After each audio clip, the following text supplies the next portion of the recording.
Okay, my Hi, friend Gino. Joseph. How are you doing? This is Jonathan. How are you? I'm Joseph. Yeah, Hi, hello. Joseph. Hello, Hi, Jonathan. Gino. Hello, Jonathan. It's Nice to see you again, my friend. So yeah, it's happy for what you keep doing. I see Thank You Medicine Plant growing so big, and this is the first step. This is just yeah. the first step. You know what I mean? It's fantastic to meet with you. We met back in the day in the World Ayahuasca Conference in Girona. We shared a workshop together. You you sang an Icaros in that workshop, and that's where we connected. Yeah. The reason we came up on this recording is to showcase a little bit what you do as a medicine man, as a curandero, your work that you've done around the world and in Peru. You've worked with thousands of people so far in the last 5 years, as far as I know. And I'm extremely impressed by the reach and the amount of people you've succeeded to connect with. One of my first questions to you is if you can tell us a little bit about what you're doing right now in Peru with your group, what exactly you have there.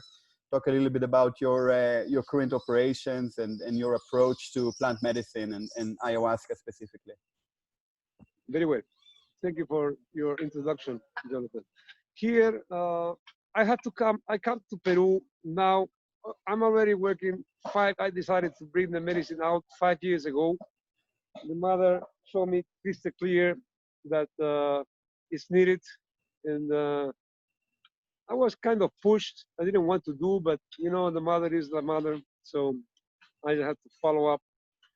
And even the name was given, which was Wake Up Human.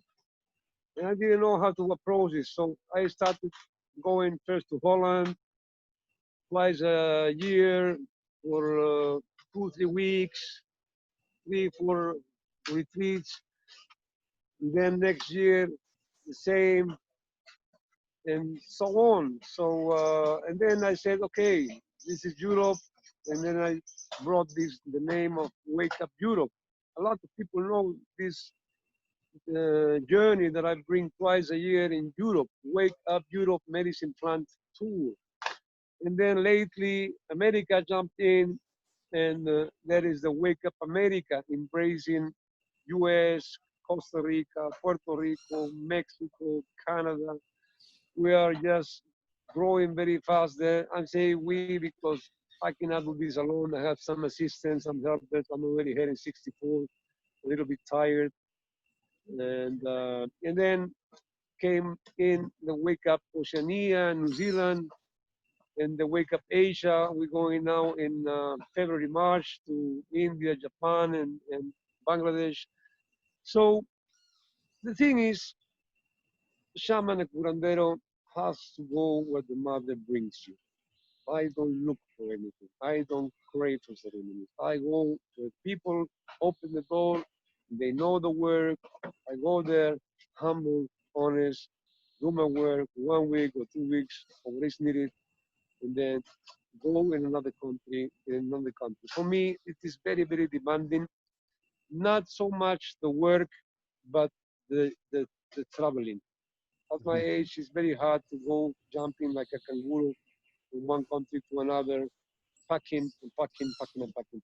And then I come back to my land, Peru.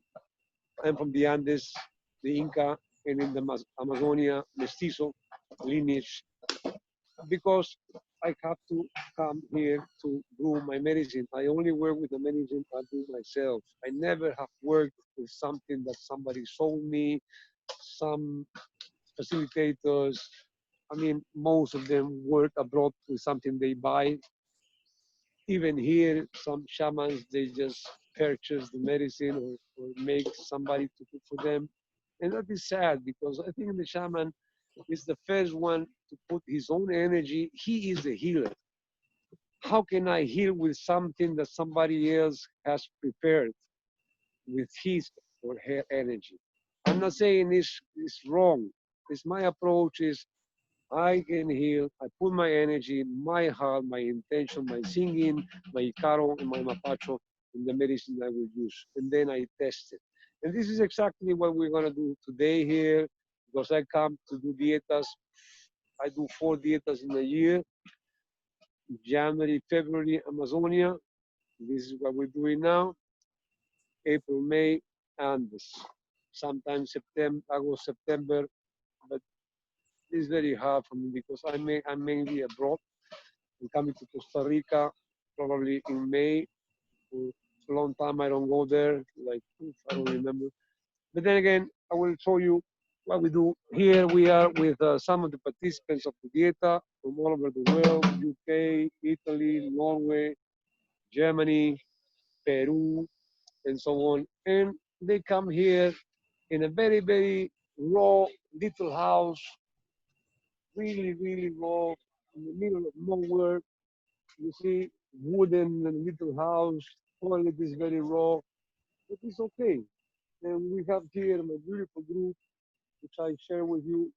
These little friends are recording for the documentary of trying to rescue the knowledge of shamanism. So we're doing two at the same time. I don't care really to be any star. I walk through the shadows for the light. I'm opening the door for them because they asked me to do so, and they're coming and doing their own thing. David is a filmmaker, Harry, audio professional, and Miguel also a filmmaker from Peru. So this is what we do here. We prepare the ovens, old system, even just bricks, broken. You know, we have to upgrade every other brewing. This is already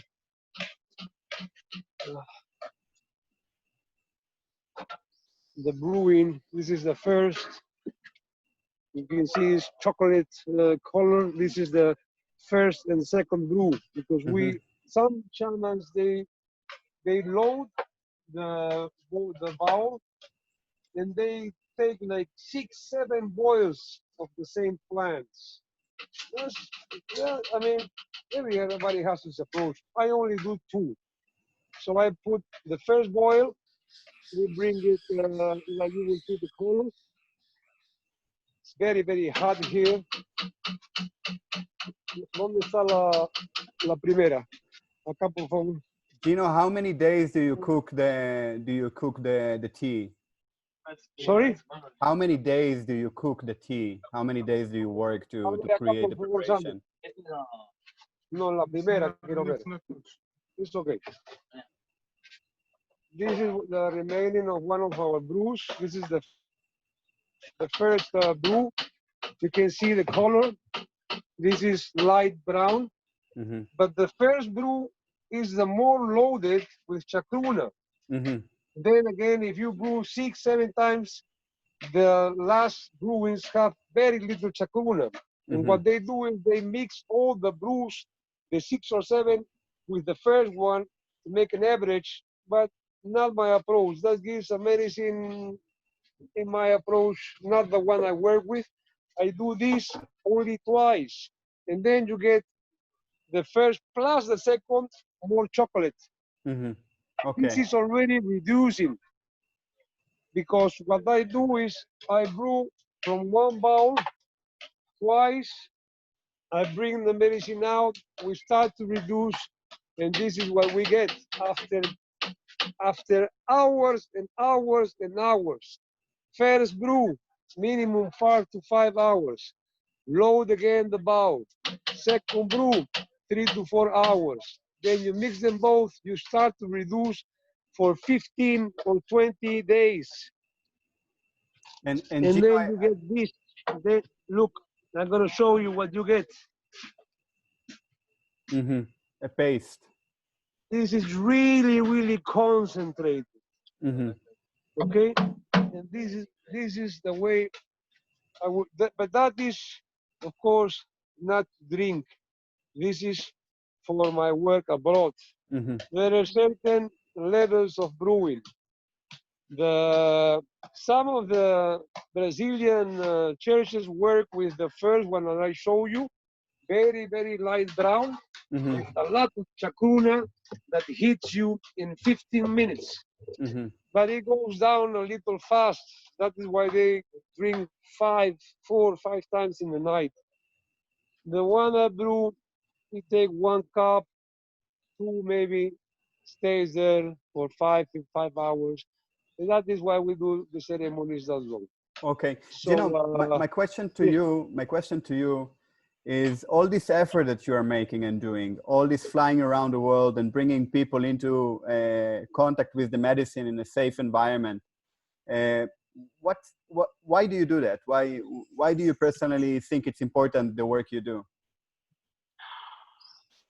it is not only the work I do, because many people have a good heart and work with honesty to bring this medicine that really, in my view, some people say ayahuasca can heal everything. I don't know. I think the first thing we have to really aim, which was, of course, my experience, the first phase, which is when the mother comes, hits you hard where it hurts, and tells you, wake up, wake up. Meaning, drop the veil, there is something else, there are other dimensions, there are other beings.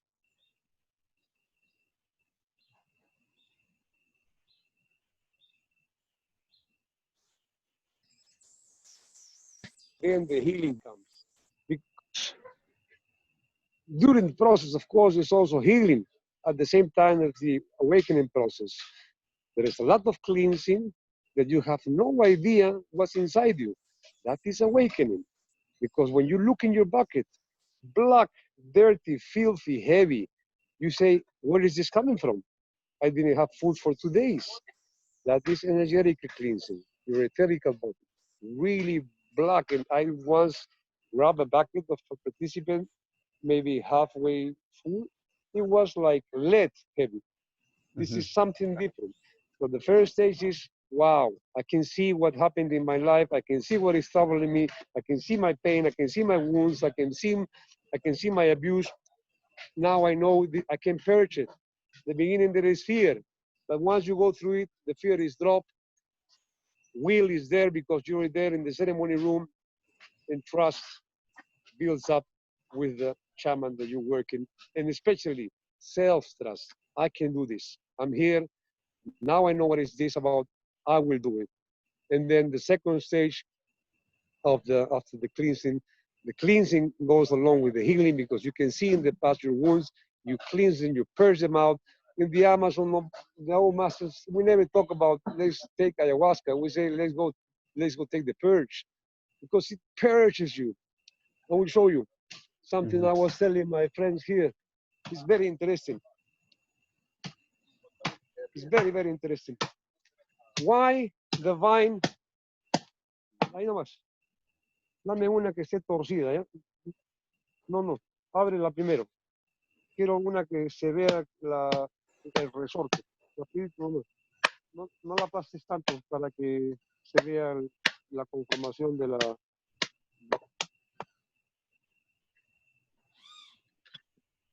Agarra acá, Santo, por favor. If you see why the vine has the shape of a rope. Why? Because that is how exactly she purges you, like a wet cloth to clean the floor. And this is interesting why she has this shape, because when she grabs you, you can feel she's doing this to you. And then the purge comes through the toilet, through the vomit, through the crying, through the sweating, through the shaking, in so many ways. So we use the... A ver, acá, pon el mazo contigo. We use the cielo ayahuasca with some helpers here. And also in the dieta, we bring the vine and we all smash the vine together, because it's a ceremony. Ceremony is not only the ceremony. Ceremony is the whole family starts building up. Now people are coming here. and they are gathering. Now they're hands-on, cleaning the bucket, cleaning the bowls, helping. Then later we're gonna test the medicine all together. It's not me that I'm the big shaman. No, I'm really little. I walk through the shadows, follow the light. I'm just a tool. So this is the cielo ayahuasca, which I work with. And then, más acá para que se vea. Then you just smash it singing.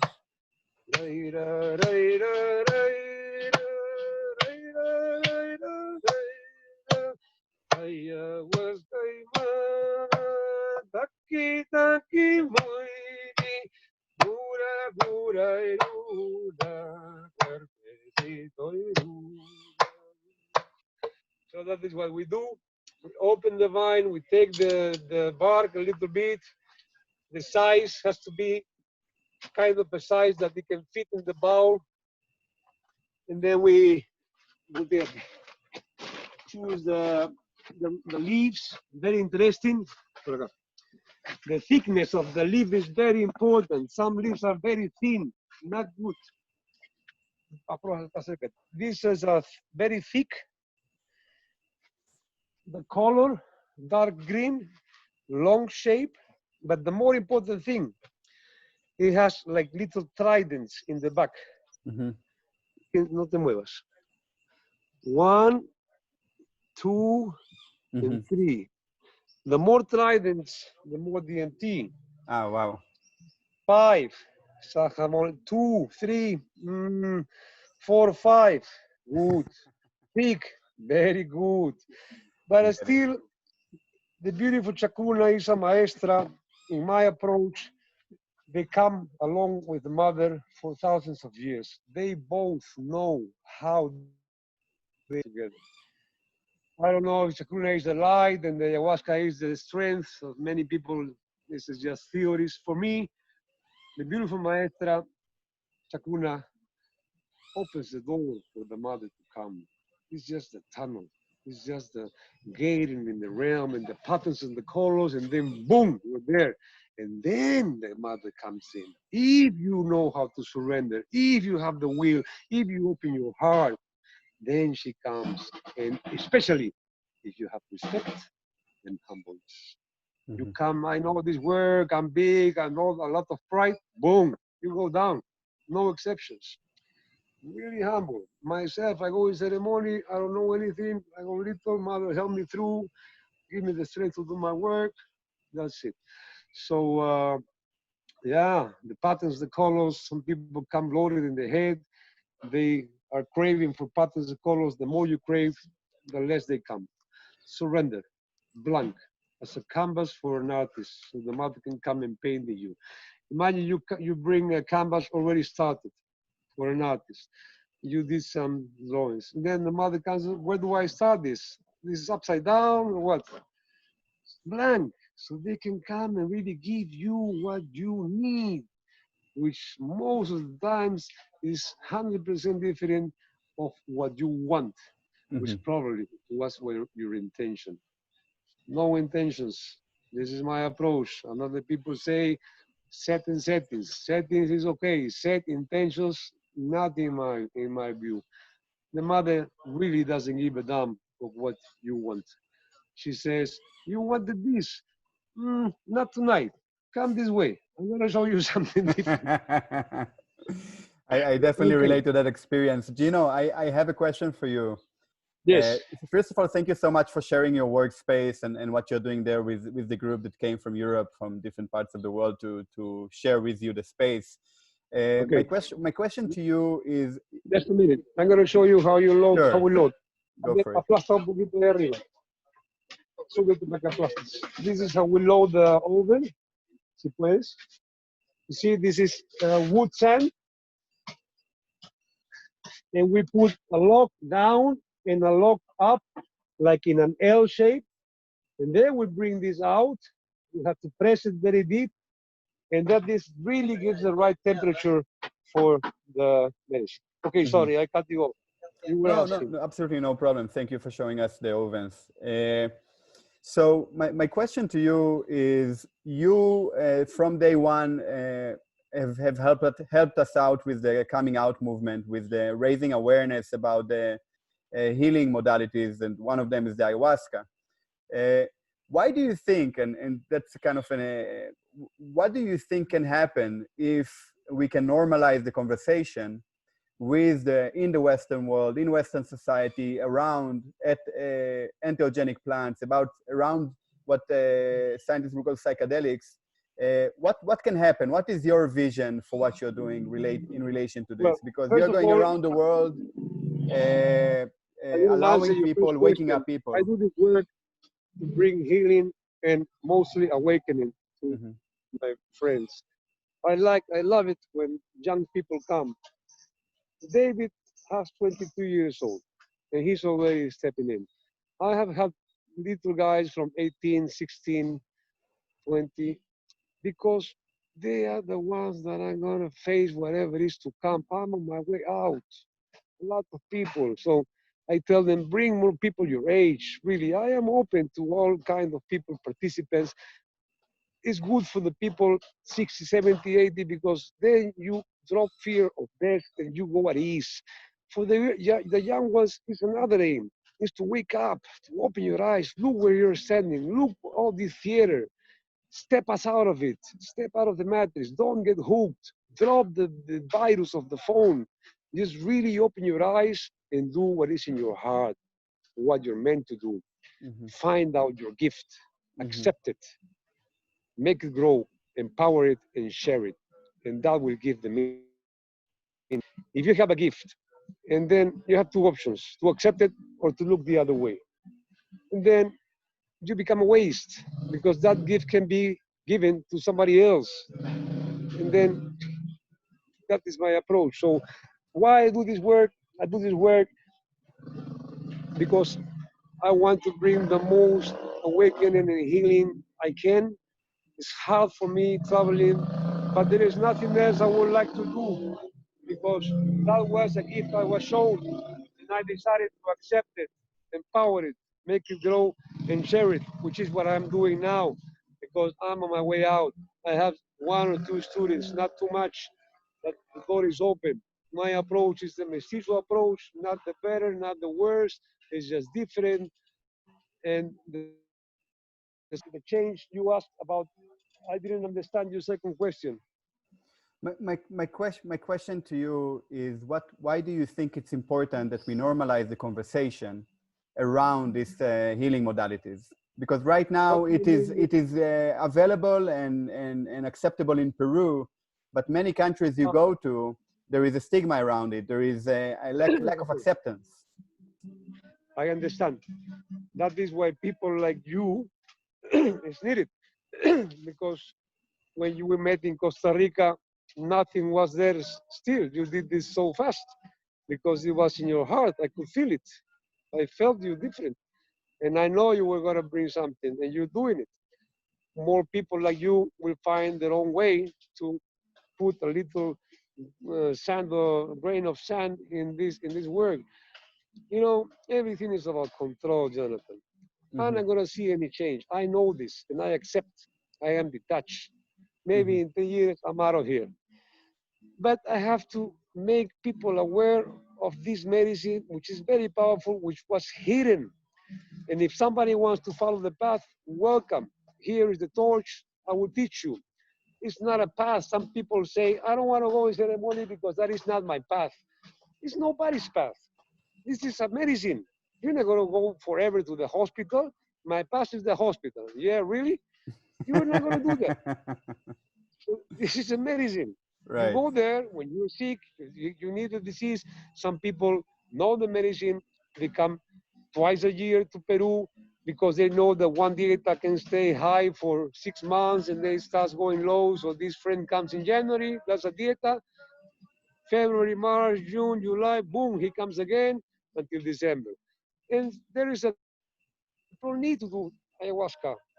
A healing process, in my view, is not in a retreat, not in a dieta. That is a lie, in my view.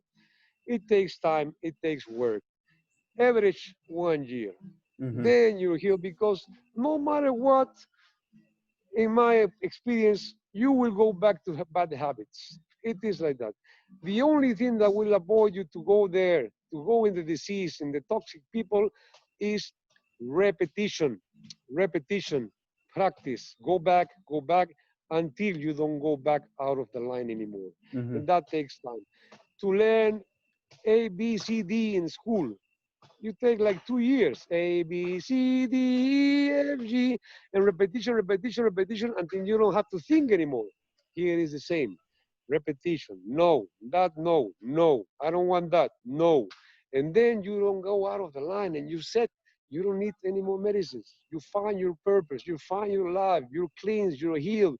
You're thankful to the beautiful medicine plants. But there's one thing you need to do. You have to be thankful. And how? By helping Jonathan. Thank you so much, Gino. I super appreciate it. We are going to close the interview, and Okay. just want to say how much I appreciate that you came up and talked on this recording. This is maybe the first time we're bringing into the movement page a real footage out of Peru. So I'm extremely grateful for your opening your house in that way, and looking forward to collaborating with you in the future. We just going to end as a gift for you, singing the Icaro that you love, Guantantana Campanay. Everybody, please, Joseph, here. We're going to sing Guantantana right now. No, it's okay. Sit.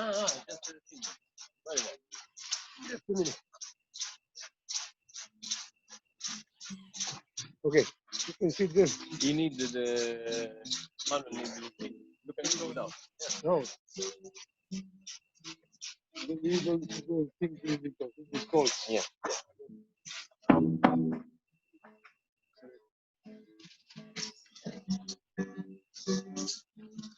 Espacio.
beautiful friend.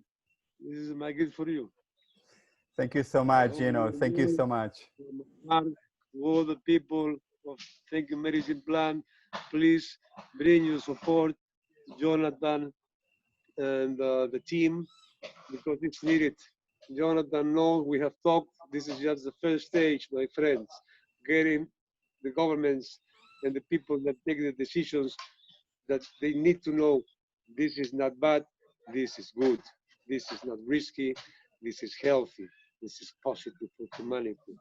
And maybe then they will start opening the door. The second stage thought will come. They don't listen, we need to push a little harder, okay? Especially for the only when you ask for things, you're given. So if they don't listen, we have to ask. Thank you so much, Gino. It's a pleasure to have you on the show and be talking to you and sharing. Thank you so much. Next time.